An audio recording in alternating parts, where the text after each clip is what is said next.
Perkenalkan, nama saya Putri Linda, Prodi Ekonomi Syariah 4, Fakultas Ekonomi dan Bisnis Islam, tahun pelajaran 2021.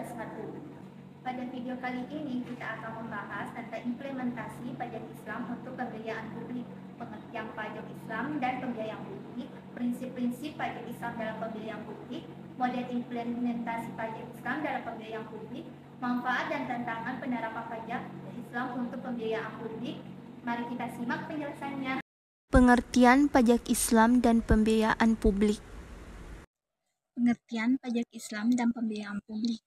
Pajak Islam adalah harta yang diwajibkan Allah atas kaum muslimin untuk membiayai hajat dan kepentingan yang diwajibkan atas mereka dalam kondisi tiadanya dana dalam baitul-mal dan kas negara.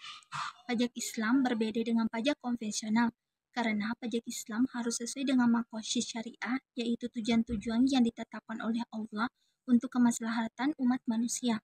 Pajak Islam juga tidak boleh memberatkan rakyat, melanggar hak-hak mereka, ataupun merusak nilai-nilai moral dan sosial. Pembiayaan publik adalah usaha untuk menghasilkan barang dan layanan sosial dalam rangka memenuhi kebutuhan dan hak publik. Pembiayaan publik meliputi dua aspek, yaitu penerimaan dan pengeluaran. Penerimaan adalah sumber dana yang diperoleh oleh pemerintah untuk membiayai pengeluaran. Pengeluaran adalah alokasi dana yang dilakukan oleh pemerintah untuk menyediakan barang dan layanan publik. Pembiayaan publik harus dilakukan dengan prinsip-prinsip akuntabilitas, transparansi, efisiensi, dan aktivitas. Prinsip-prinsip pajak Islam dalam pembiayaan publik. Prinsip-prinsip pajak Islam dalam pembiayaan publik. Pajak Islam dalam pembiayaan publik harus mengikuti beberapa prinsip, antara lain, yang pertama, prinsip keadilan. Pajak Islam harus dikenakan sesuai dengan kemampuan dan kewajiban masing-masing wajib pajak. Pajak Islam juga harus diperuntukkan untuk kepentingan umum, bukan untuk kepentingan pribadi ataupun kelompok tertentu. Pajak Islam juga harus menghindari diskriminasi dan penyalahgunaan. Yang kedua, prinsip keseimbangan. Pajak Islam harus seimbang antara hak dan kewajiban, antara penerimaan dan pengeluaran, dan antara manfaat dan beban.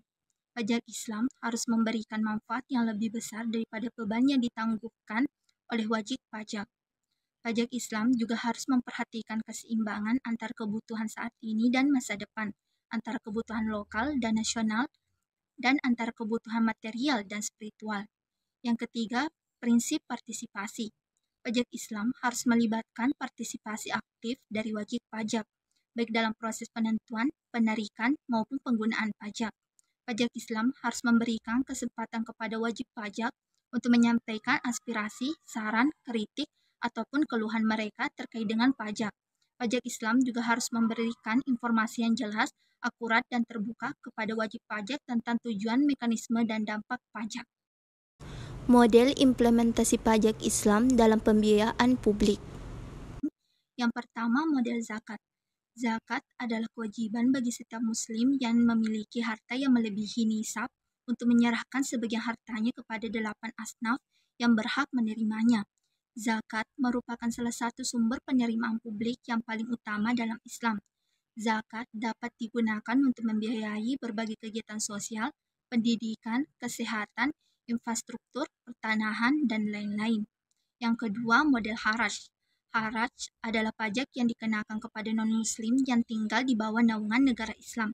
Haraj merupakan perlindungan dan jaminan keamanan yang diberikan oleh negara Islam kepada non-muslim. Haraj juga merupakan bentuk pengakuan dan penghormatan terhadap hak-hak non-Islam sebagai warga negara. Haraj juga digunakan untuk membiayai kebutuhan publik yang bersifat umum dan tidak bertentangan dengan syariah.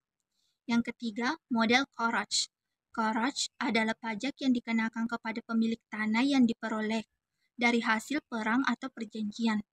Kharaj merupakan bentuk pengembalian hak milik tanah kepada Allah sebagai pemilik sebenarnya. Kharaj juga merupakan bentuk penghargaan kepada pemilik tanah yang mengelola dan mengembangkan tanahnya. Kharaj dapat digunakan untuk membiayai kebutuhan publik yang berkaitan dengan pertanian, irigasi, lingkungan, dan lain-lain. Yang keempat, model unsyur. Unsyur adalah pajak yang dikenakan kepada perdagangan yang melakukan perdagangan lintas wilayah. Unsyur merupakan bentuk kontribusi dan kerjasama antara perdagangan dan pemerintah. Unsur juga merupakan bentuk pengaturan dan pengawasan terhadap aktivitas perdagangan. Unsur dapat digunakan untuk membiayai kebutuhan publik yang berkaitan dengan perdagangan, industri, transportasi, dan lain-lain. Manfaat penerapan pajak Islam untuk pembiayaan publik. Manfaat dan tantangan penerapan pajak Islam untuk pembiayaan publik. Penerapan pajak Islam untuk pembiayaan publik memiliki beberapa manfaat, antara lain, yang pertama meningkatkan kesejahteraan dan keadilan sosial. Pajak Islam dapat membantu mengurangi kemiskinan, ketimpangan, dan kesenjangan sosial. Pajak Islam dapat memberikan pelayanan publik yang berkualitas dan merata kepada seluruh lapisan masyarakat. Pajak Islam dapat menumbuhkan solidaritas, empati, dan kepedulian antar sesama. Yang kedua, mendorong pertumbuhan dan stabilitas ekonomi. Pajak Islam dapat meningkatkan pendapatan dan belanja publik. Pajak Islam dapat mendorong investasi, produksi, dan konsumsi. Pajak Islam dapat menghindari inflasi, deflasi, dan resesi. Pajak Islam dapat menciptakan iklim usaha yang kondusif dan kompetitif. Yang ketiga, memperkuat kedaulatan dan kemandirian negara. Pajak Islam dapat mengurangi ketergantungan dan utang luar negeri. Pajak Islam dapat meningkatkan kapasitas dan kredibilitas negara. Pajak Islam dapat mempertahankan keamanan dan pertahanan negara. Pajak Islam dapat menegakkan hukum dan ketertiban negara. Tantangan penerapan pajak Islam untuk pembiayaan publik. Selanjutnya yakni tantangan. Penerapan pajak Islam untuk pembiayaan publik juga menghadapi beberapa tantangan, antara lain yang pertama, kurangnya kesadaran dan kepatuhan wajib pajak. Banyak wajib pajak yang belum memahami dan mengakui hakikat dan manfaat pajak Islam. Banyak wajib pajak yang menolak dan enggan membayar pajak Islam. Banyak wajib pajak yang melakukan penghindaran, pengelakan, ataupun penipuan pajak. Yang kedua, kurangnya kapasitas dan integritas aparat pajak. Banyak aparat pajak yang belum memiliki pengetahuan dan keterampilan yang memadai dalam mengelola pajak Islam. Banyak aparat pajak yang tidak profesional dan tidak transparan dalam menjalankan tugas dan tanggung jawabnya. Banyak aparat pajak yang terlibat dalam korupsi, kolusi, ataupun nepotisme. Dan yang terakhir yaitu kurangnya koordinasi dan harmonisasi kebijakan pajak. Banyak kebijakan pajak yang belum sesuai dengan prinsip-prinsip pajak Islam. Banyak kebijakan pajak yang saling bertentangan ataupun tumpang tindih. Contoh implementasi pajak Islam untuk pembiayaan publik. Contoh implementasi pajak Islam untuk pembiayaan publik. Yang pertama, zakat untuk pendidikan. Beberapa bagian dari dana zakat yang dialokasikan untuk pendidikan termasuk beasiswa bagi siswa yang kurang mampu, serta mendukung pembangunan sekolah dan fasilitas pendidikan untuk memastikan akses yang lebih baik bagi masyarakat. Yang kedua, jizyah untuk infrastruktur. Dana dari pajak jizyah dapat digunakan untuk proyek-proyek infrastruktur yang memberikan manfaat kepada seluruh masyarakat, seperti jalanan, jembatan, dan utilitas umum. Yang ketiga, pajak pendapatan individu dan pajak pendapatan korporasi. Individu dan perusahaan yang memenuhi syarat membayar zakat dari pendapatan mereka dapat dikenakan pajak atas keuntungan mereka, dan dana tersebut dapat digunakan untuk program kesejahteraan sosial dan proyek-proyek publik.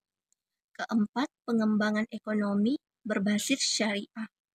Dana pajak Islam dapat diarahkan untuk mendukung sektor pembiayaan publik dengan memperhatikan prinsip-prinsip syariah dan kebutuhan masyarakat.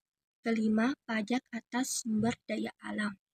Pajak yang diterapkan pada eksploitasi sumber daya alam dengan memperhatikan nilai tambah yang adil bagi masyarakat setempat, serta dana yang dapat digunakan untuk proyek-proyek lingkungan dan kesejahteraan bagi masyarakat yang terdampak.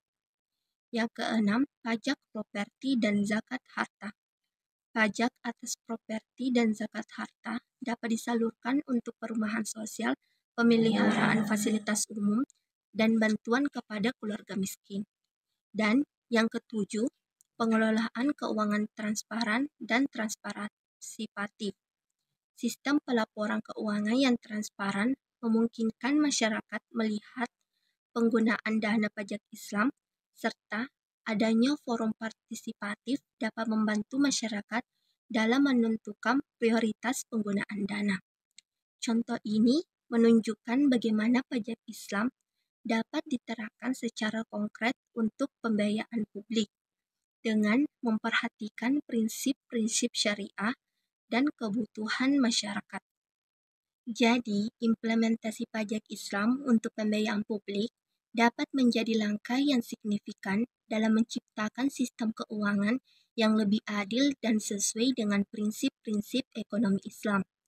Pajak-pajak seperti zakat dan jizyah dapat digunakan untuk pembiayaan proyek-proyek publik yang memberikan manfaat luas kepada masyarakat dan negara. Namun, tantangan dalam mengimplementasikan sistem ini melibatkan perencanaan kebijakan yang akurat, pengawasan yang ketat, dan edukasi masyarakat agar mereka memahami dan mendukung model pajak ini. Kesuksesan implementasi pajak ini untuk pembiayaan publik juga tergantung pada kolaborasi antara pemerintah, lembaga keuangan, dan komunitas untuk memastikan distribusi yang adil dan efisien dari dana yang diperoleh melalui pajak ini.